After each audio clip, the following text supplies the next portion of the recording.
Shabbat Shalom. What is the most difficult sentence in the English language?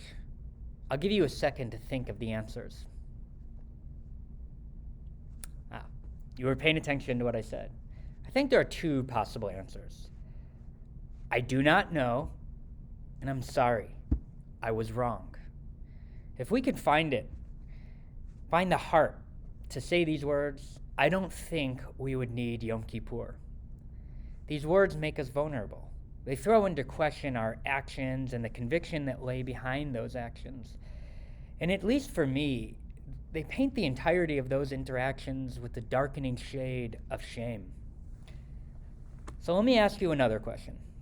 Do you know who does not have trouble saying those words? You're right, I don't know either. No, I'm just kidding.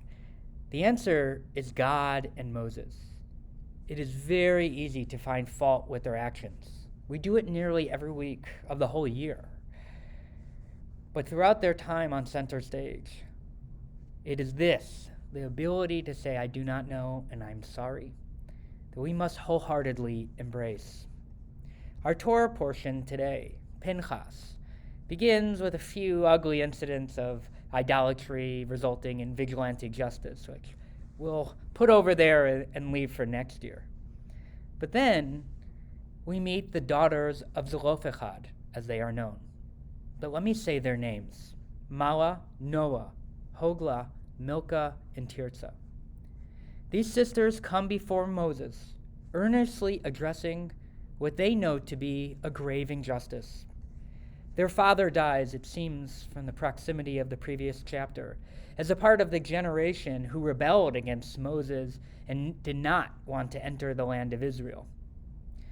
These sisters have no brother, and unlike their father and many others, they actually want a piece of land in Israel. They want their inheritance. They want what would have been given to them had they had brothers, had they been men.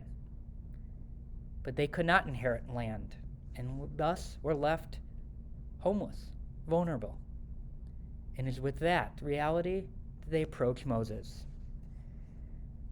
And for the second time in this book, a question is brought to Moses that he cannot answer.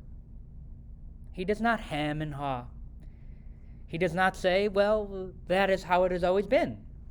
He does not consider what making a change would do, how that would play with his base. And he does not simply accept the status quo. He says, I do not know, and he turns to God.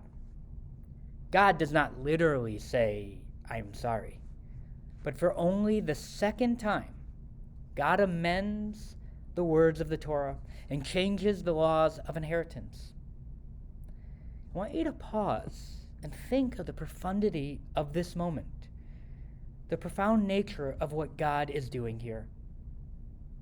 These young women approach our greatest prophet, the most significant man in their world. They come to challenge the very book that he has dedicated his life to bringing to the people, to try to get them to embrace, which really ends Moses' life. And they say to Moses and to God, you were wrong. Undo that part of Mount Sinai that we all heard. Now, Moses goes to God, and God changes the law for all time, even placing this amendment into the category of chok, a law that is beyond human comprehension and thus can never be changed again. Now, of course, this law still lays a world away from where we would want it to be today. But women did not inherit land in the ancient Near East, and I'm sure that was the case far into a more modern time, a more modern sense of history.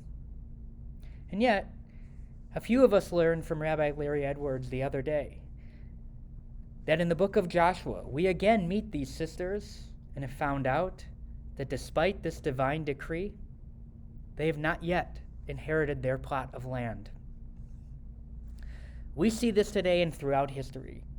Realizing and achieving justice is a windy, unpaved road, one that creates more roadblocks than it yields to the expressway of righteousness.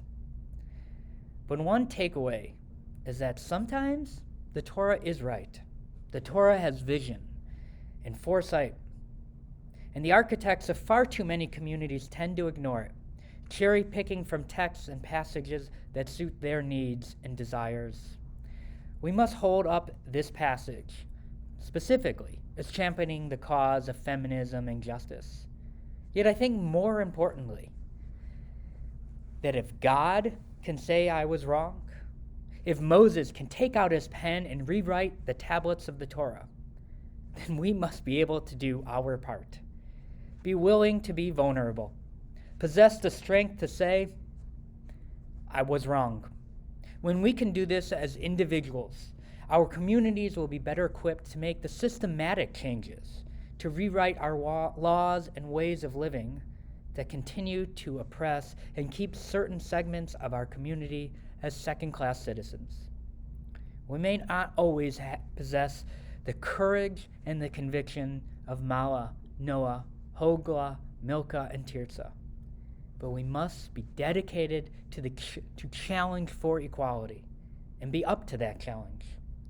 Without challenging for equality and equity of experience for all, then we are ignoring the Torah's enduring message of fluidity and the value of change. Change is hardwired into our tradition. It is time that we fully download its power and its potential. Shabbat Shalom.